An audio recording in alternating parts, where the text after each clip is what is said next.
The COVID-19 pandemic has given rise to shameful and exploitative acts of corruption.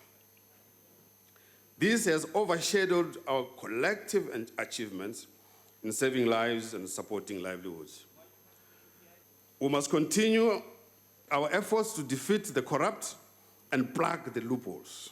The National Treasury has withdrawn the emergency procurement instruction note and required all bodies to revert to normal procurement processes. Procurement is now slowed down due to a few scoundrels who put themselves ahead of our country, who must all suffer as a result of their actions. After years of no action against those fingered in allegations of fraud and corruption, the recent arrest of key role players in various corruption scandals involving VBS, Busasa and several tender fraud cases have made national headlines. Many high-profile business people and politicians are now facing the music. The National Prosecuting Authority promising more arrest of kingpins in the corruption scandals.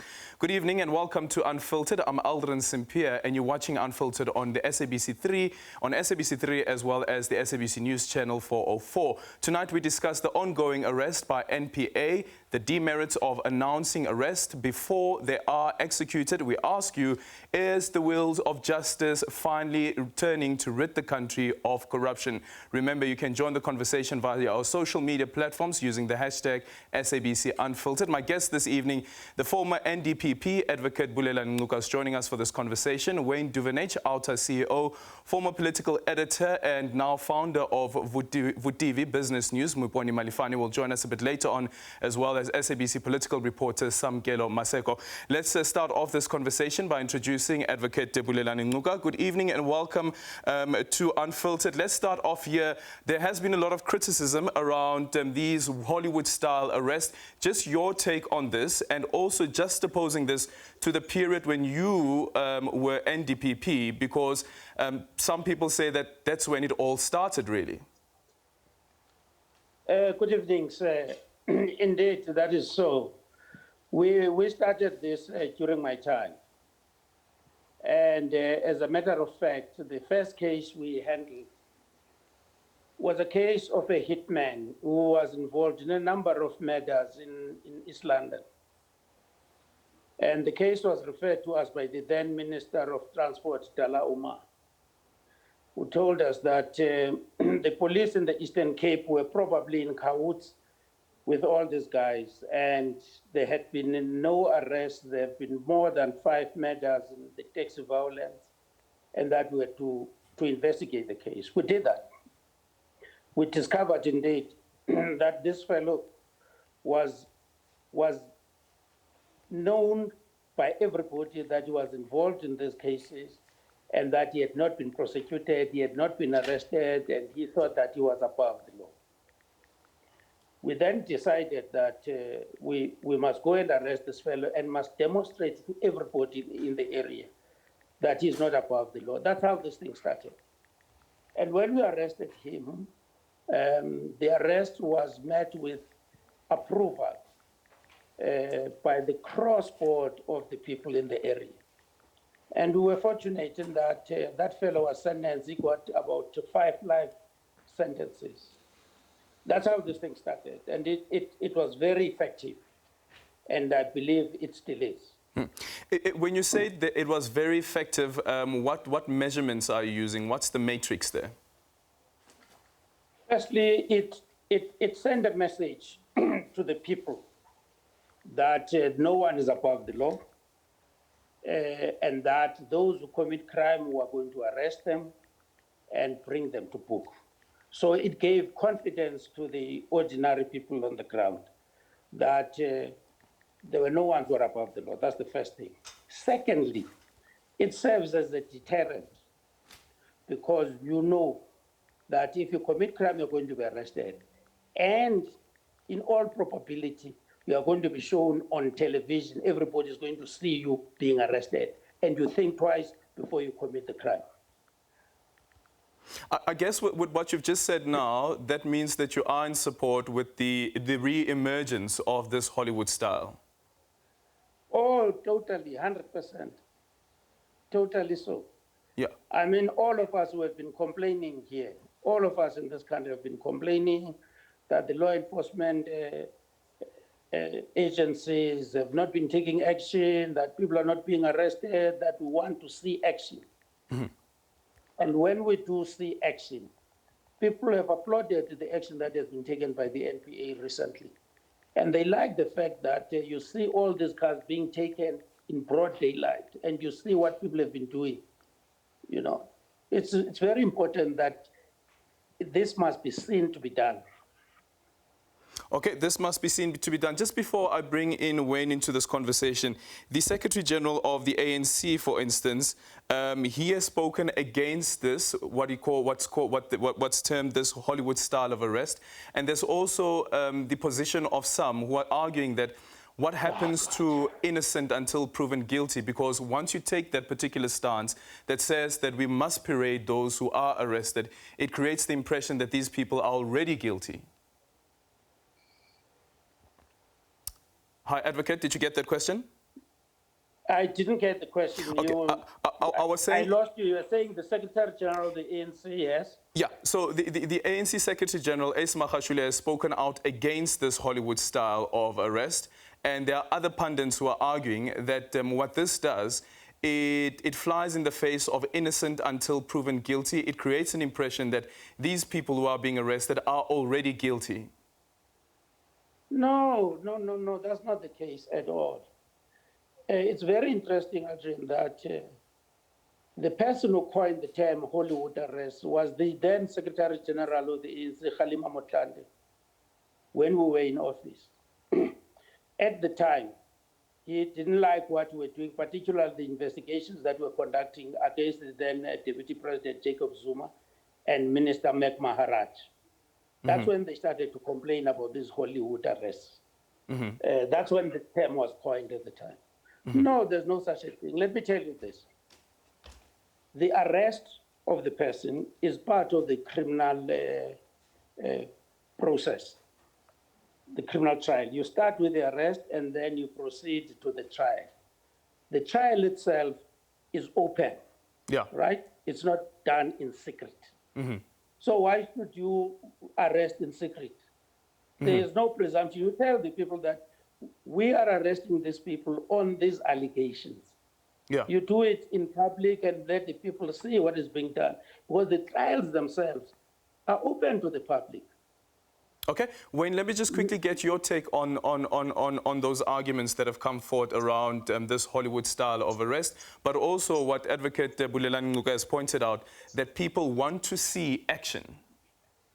Yes, they do, especially in the drought of so little action being taken place over such a long period. And you know, the only people that are really against this are the corrupt themselves, the people who have the fear about being arrested.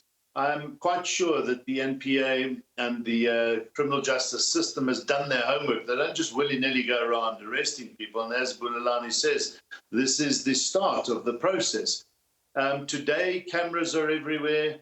Everybody has one in their pocket. And the fact that the media are there to capture these incidences, I don't think they're Hollywood style at all. I think the corrupt cabal fear it as being, or see it as being Hollywood style, but it is really what the public want to see. They want to see action, and they want to see it being taken right from the beginning. And that is when the first arrests do take place. And this is about showing the public that the rule of law is now starting to flow. So we don't want to see a few days later, so-and-so has now been arrested and appearing in court. We want to see it happening. And I don't think this is baying for blood. I think this is giving, removing the depression that society has gone through in the wake of so much lack of action that has been taking place in this area. Okay, so we'll continue this conversation with Wayne Duvenage as well as Advocate Bulelani Ngcuka. And remember that you can be part of the conversation using the hashtag SABC Unfiltered.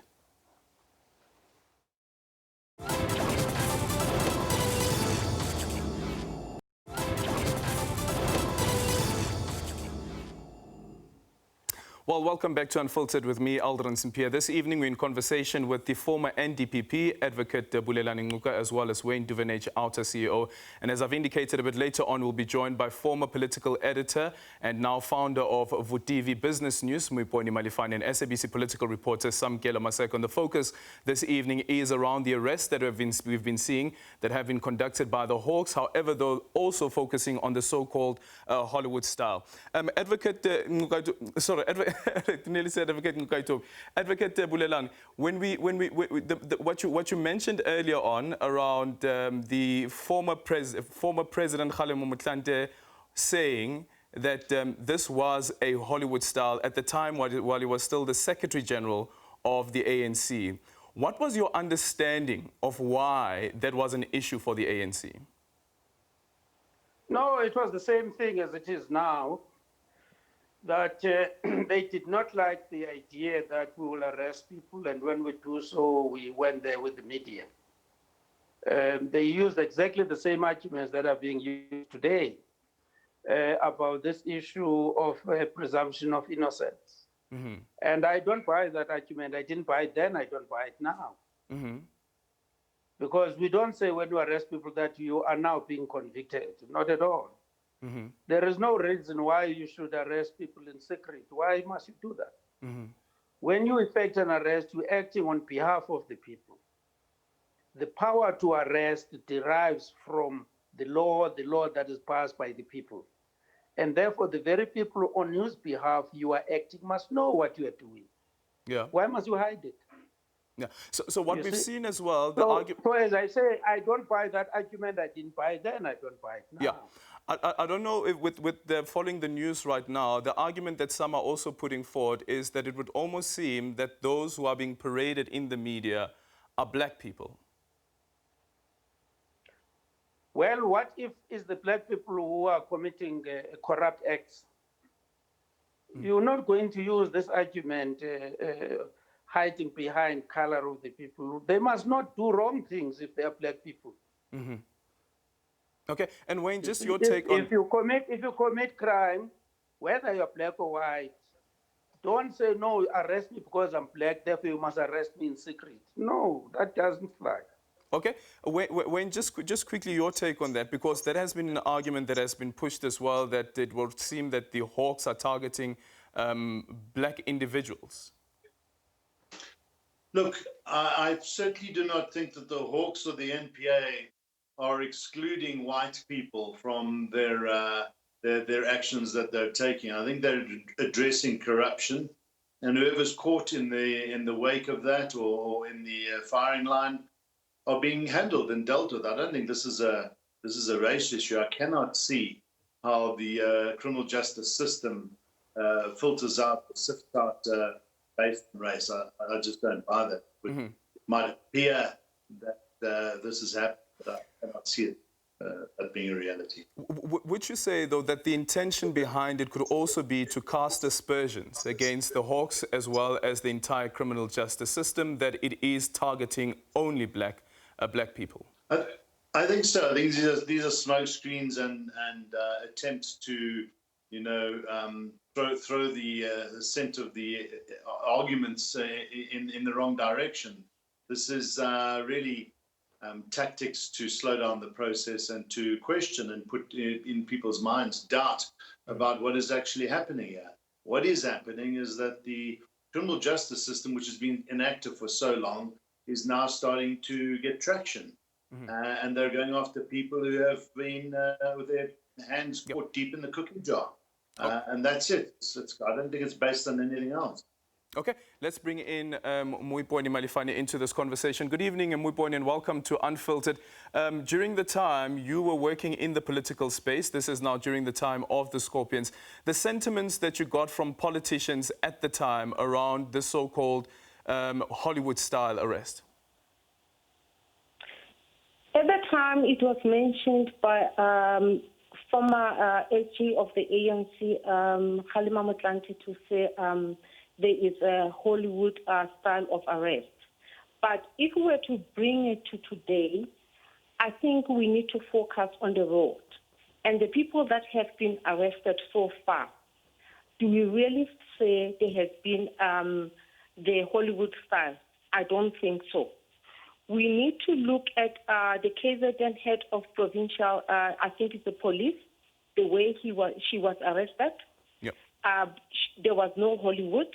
You look at the way Vincent Smith, he handed himself over. There was no Hollywood style of arrest. I think we need to focus on the facts on the table. We need to put facts on the table. And I think people, the hawks, they must be allowed to deal with the rot. And people must not focus on saying Hollywood arrest and so on. We need to have facts.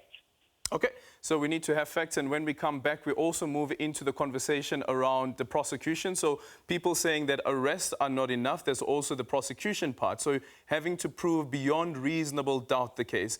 And with cases that involve senior politicians, how do you ensure that you insulate those prosecutors who would be dealing with those cases and who would be prosecuting these high-profile individuals? That conversation just after this.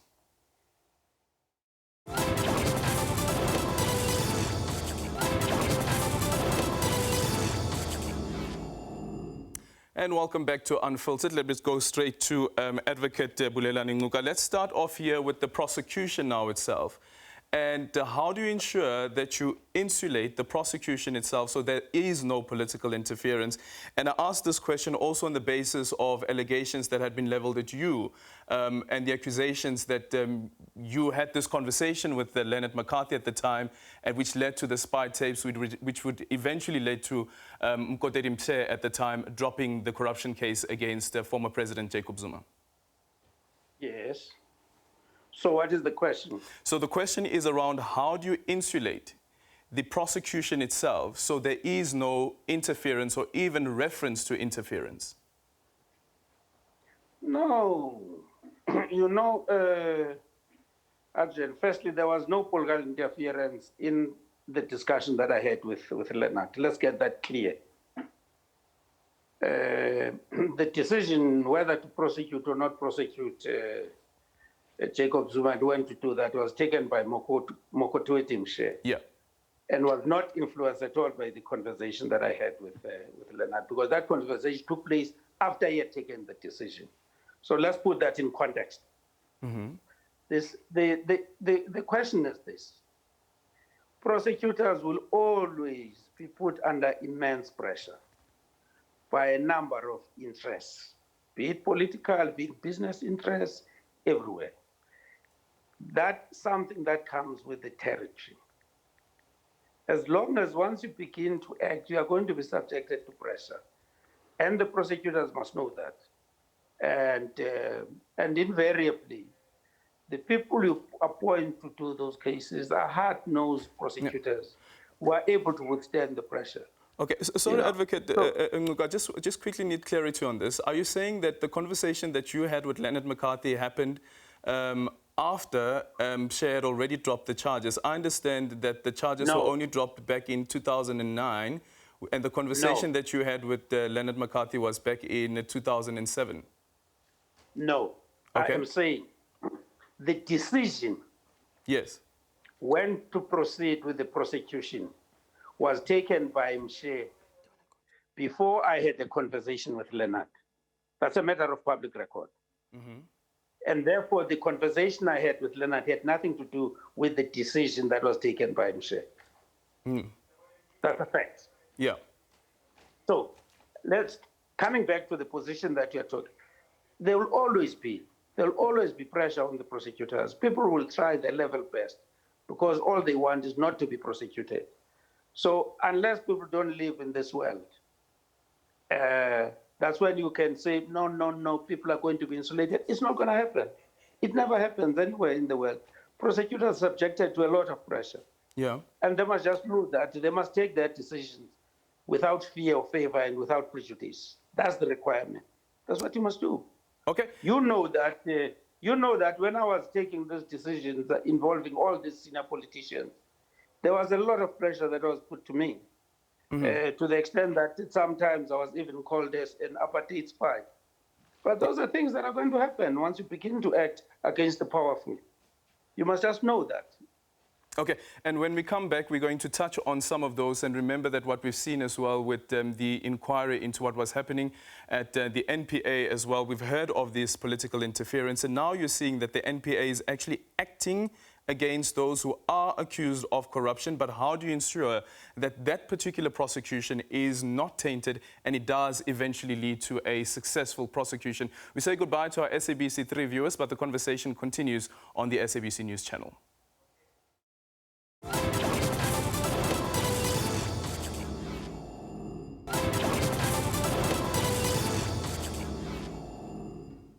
And welcome back to Unfiltered. Let's start off this conversation by speaking to the founder of Vutivi Business News, Moiponi Malefane. And Moiponi, just quickly around what Advocate Ngcuka said earlier on, around the prosecution of former President Jacob Zuma and the decision around dropping the charges at the time, is what we heard over that particular period, even during the presidency of former President Jacob Zuma, was that there was intention to influence the prosecution, and that led to the decision from the NPA to drop the charges and not continue with the prosecution. Hi, Moiponi, can you hear me? Moiponi, are you still there? Yes, I'm with you. Okay, so I was saying that just listening into what Advocate Ngcuka said earlier on around the prosecution of former President Jacob Zuma, or the dropping of the charges against former President Jacob Zuma. I remember during the presidency of former President Jacob Zuma and the DA trying to get the charges reinstated, the argument at the time was that there was interference in the case, and that led to the decision to drop the charges against former President Jacob Zuma.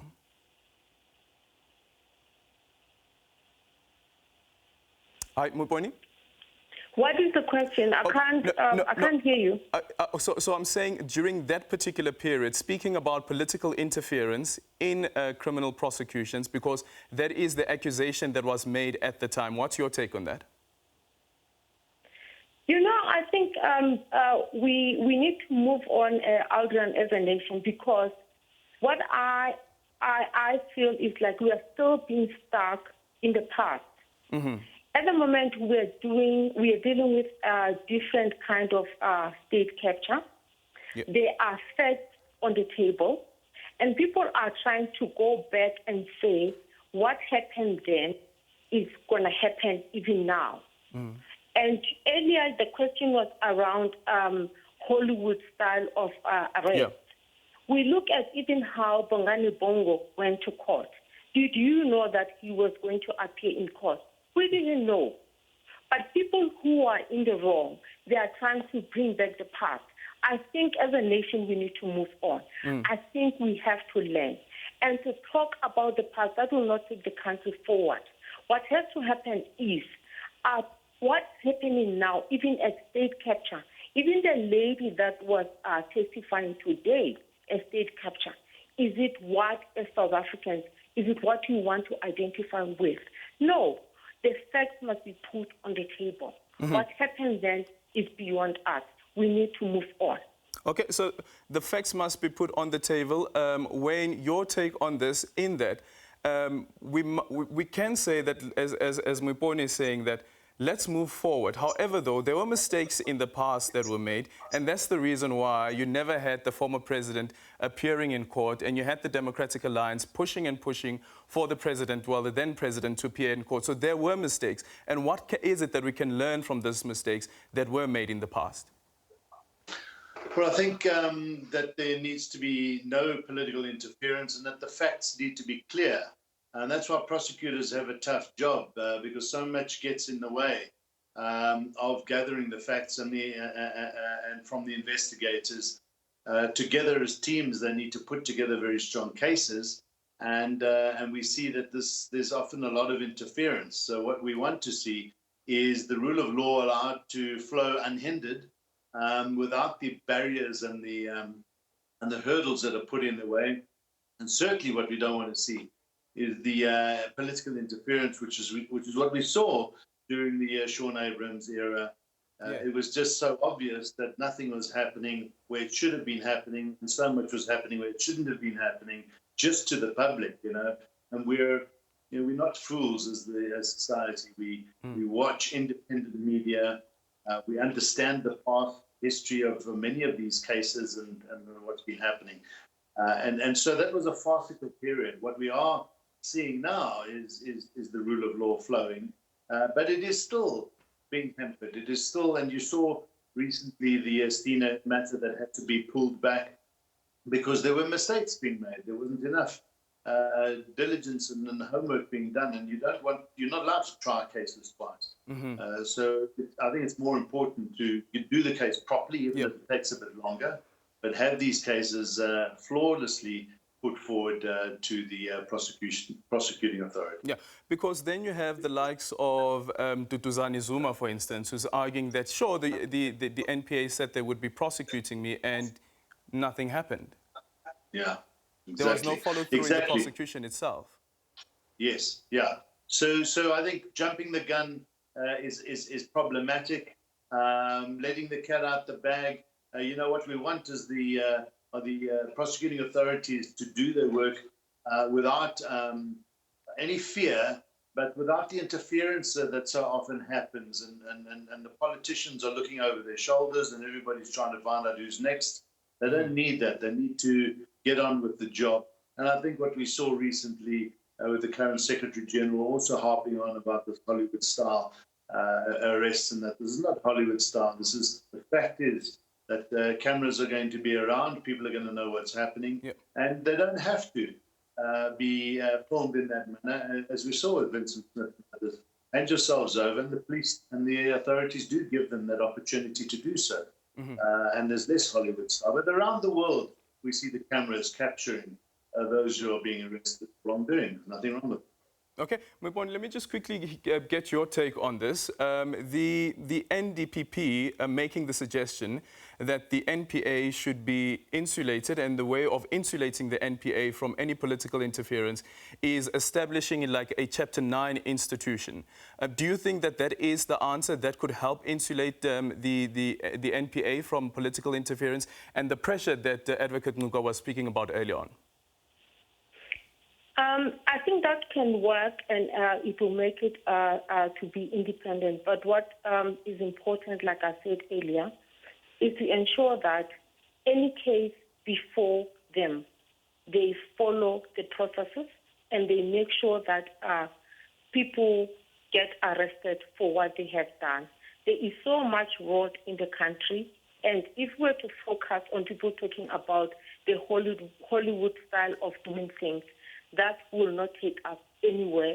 We have had some of the people being arrested, and they have never been any Hollywood style of doing things. But people must focus on where the road is. Okay. Wayne, your take on that, insulating of the NPA and preventing it from any political interference by establishing it as a Chapter 9 institution? Excellent idea. The more barriers we can put between the state interference and these institutions that need to act independently, the better. So we think that would be a good idea. But it's also a good idea to make sure that people who are selected and elected to fill those positions undergo thorough oversight, public opinion input, and so forth, so that we get the right people in to manage these institutions as well. Okay, and that also speaks about the capacity of the state, and well as the skills that we've heard Shamila Batoy speaking about, that they are lacking within the NPA itself. And what about the Fusion Center, and the Fusion Center that has been set up now to fight COVID-19 related corruption? Could the Fusion Center be part of that future that we need for South Africa to fight corruption? That conversation just after this.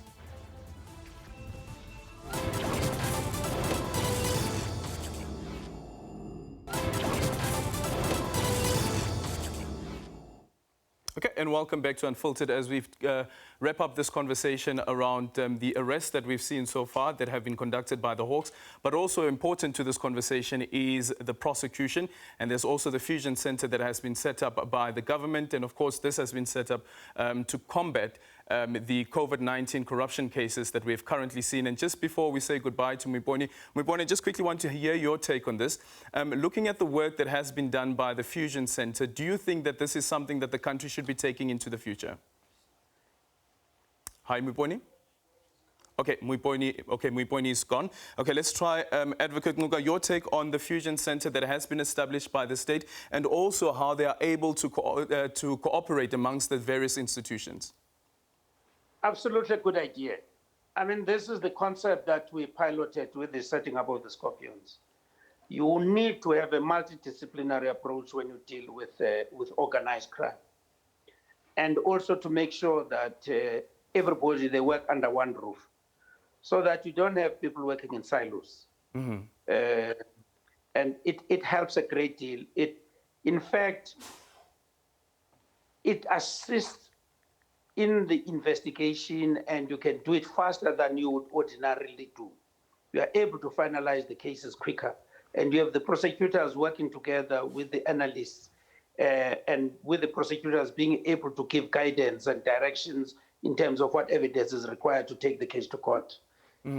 Instead of having the investigators working on their own, once they finalize the investigation, then they send the docket to the prosecutors who start from scratch. It wastes a lot of time. So you avoid that wastage. It works perfectly. Yeah, and with that said, before I get your opinion on this, Wayne, as well, with that said, what we realized during your tenure as well is that there was this accusation that was there that they called the Scorpions the elite crime fighting unit. So even within the SABC itself, there was that tension, even that came from the former police commissioner, Jackie Silibi. Yes, it has to be elite. You can't handle every case. You have to be selective in terms of the cases that you take. There was that criticism, but it was not well made. It was not well founded. But did that not hamper the relationship itself in terms of the cooperation between the prosecutors as well as the police? No. We worked exceptionally well with the police. Of course, there were tensions between us at the leadership level. There's no doubt about that. Everybody knows that. But when it came to functioning on the ground, no, we didn't have those problems. You must remember that every case that is investigated by the police everywhere has to be prosecuted by the NPA. There's only one prosecuting authority in the country. So you can't afford to have tensions between the police and the NPA. No. Yeah. Okay, let's get your take on that, Wayne. And we've also known the past, what we've experienced, what some may have called the 9 wasted years. During that particular period as well, there has been tensions even within the criminal justice system.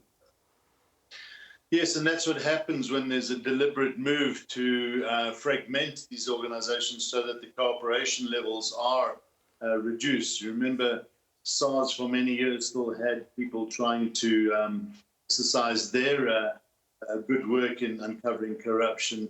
And if they're not working well with the NPA, with the SIU, with the various authorities, the financial intelligence centers and so forth, then you have this fragmented approach and you go nowhere very slowly. What we are seeing is the formation of that again, cooperation between various departments, assets forfeiture unit, especially in the forensic side of things. And I tell you, the prosecutors are able to work a lot faster.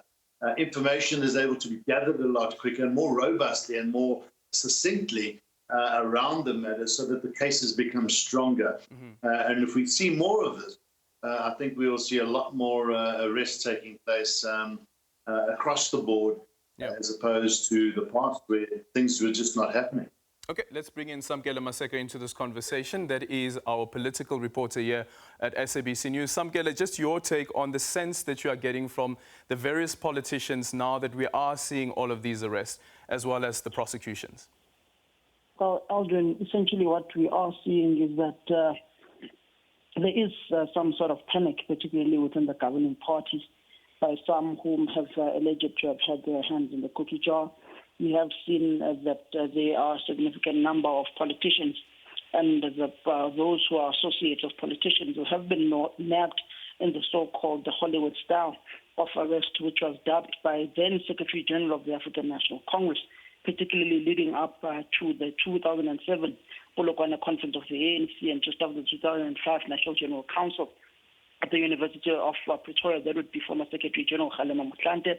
We have seen those who are close to the Secretary General of the ANC now, alias Ace Magashule, such as Edwin Sodi being nabbed by the Hawks, and some former executives of the Free State provincial government, some who are already working in other provinces such as KwaZulu-Natal. We've seen the likes of Bongani Bongo, ANC NEC member, who's already been nabbed by the Hawks as well for a land contract and getting kickbacks from a particular service provider, buying him an X5 in Mpumalanga, which is used by his younger brother Sipho, and also an Audi.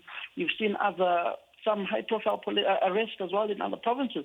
So essentially, there is a relative panic within the governing party by those who have allegedly been part of so-called 9 wasted years within the governing party, despite the deputy president, then of the country not being the president, being part of those so-called 9 wasted years by the Minister of Finance, Tito Mboweni, and himself. So there is some sort of panic within the governing party, particularly within all structures of the governing party across provinces. But interestingly, if you look, for instance, what is coming out of the State Capture Commission of Inquiry, you look at the revelations that are coming out in that particular province of the Free State of relative capture, one begins to ask the question, what about the alleged capture of other provinces? When are those issues being investigated? Particularly, you look at the various shenanigans and allegations that have come from provinces such as Mpumalanga, provinces such as KwaZulu-Natal, Limpopo, and other provinces in the country. You look at the Amigos case, for instance, of involving Gastian Savoy in the Northern Cape. It also involves the likes of Michael Mabuya Kulu in provinces such as KwaZulu-Natal and Pukinkonyeni, which are not interestingly being looked at by the Hawks. You look at Noko, the police commissioner within the province of KwaZulu-Natal and the head of the National Prosecuting Authority within that province, who has come out and spoken against why she turned her back on those particular cases in that province. Okay, and just a quick one, Samkela, as we wrap up this conversation. From your side, what you keep on referring to is that there is panic within the governing party, but are there those that are saying that this is something that is welcomed? There are those within the governing party that are saying these arrests are welcomed, these arrests of the so-called those who have their hands in the cookie jar, who must face the might of the law. They are welcomed. It's essentially those whom are aligned to President Cyril Ramaphosa, those who are aligned to the likes of Minister of Public Enterprises, Pravin Gordhan, the likes of Derek Honeycomb, the likes of Enoch Godongwane. They are welcoming this particular arrest. But there are also those who are questioning these arrests, such as the Secretary General of the African National Congress, who are saying that these Hollywood-style arrests must stop, the likes of Insulating, particularly those whom have some sort of dark cloud hanging over their heads, have questioned these style of arrests, but also the younger generation of the African National Congress in various provinces are saying that these arrests, in the manner that they're happening, they are worrying because they are not choosing sectional lines. Okay. If you've got issues with the law, you've got to answer them. Okay, thank you so much for that, Samkela. Advocate Nuga, let's start off with you as we wrap up this conversation, and just starting off from where Samkela left off, and that is, how important is it for the governing party to show its support for the criminal justice system? Oh, it's very critical. The NPA cannot do its work unless it gets the support from government. It's absolutely critical, particularly if you get the support from the top, from the president. And these are the instances where the president and the Minister of Justice must lead. We were able to do our work. We were able to do our work at the time, in spite of all the accusations and the pressure we're subjected to, because we had the backing of the Minister of Justice, Penuel Maduna, and the President, Thabo Mbeki, at the time. They fully supported what we were doing. Okay. And so that is very, very critical. So that is very critical. When somebody senior as the Secretary General of the party, for instance, makes an allegation and he says that our phones are being tapped, is that something that should be investigated and should not be left as just a comment that has been made by a senior politician? No, if people complain that their phones are being tapped, they must go to the police. The police must investigate that. Yeah. It has nothing to do with it has nothing to do with the prosecutors. You know.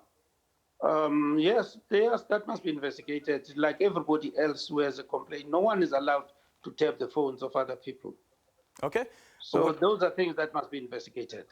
Okay, and as we wrap this up, Wayne, just your take on this as well, but also looking in some of the allegations that have been leveled against prosecutors themselves and the disciplinary action against them. Yeah, look, I think you're going to get a lot of pushback. The heat is on right now, and there are a lot of people who are not sleeping easy, and they're going to throw smoke screens. They're going to slow the process down. They're going to make accusations. There's nothing new here. I think this is the result of people acting with impunity, thinking that the president at the time would have their backs forever and a day. And you know who's in power today is not in power necessarily tomorrow. The wheels will change. And the beauty about the electronic age is that the electronic fingerprints are all over the place. So there's very little room to hide. And what you're finding now is people are trying to slow the process down and make all these accusations. We don't buy it. This is part of the process. I think we accept it. And now the rule of law must flow. But it must flow quickly, but robustly, without the mistakes. We want to see this net cast now wide. And I think the Zondo Commission and so much good work is taking place. And those who perpetrated these crimes will be held to account. Might not be tomorrow, but they will be held to account. Thank you so much for that, Wayne Duvenage, the OUTA CEO, as well as former NDPP advocate Bulelani Ngcuka, who joined us. We also had the former political editor and now founder of Vudivi Business News, Miponi Malifane, and SABC political reporter Samkela Maseko. Thank you so much for watching Unfiltered with me, Aldrin Simpier. From us and the rest of the team, it is a goodbye. See you again next week, same time, same place.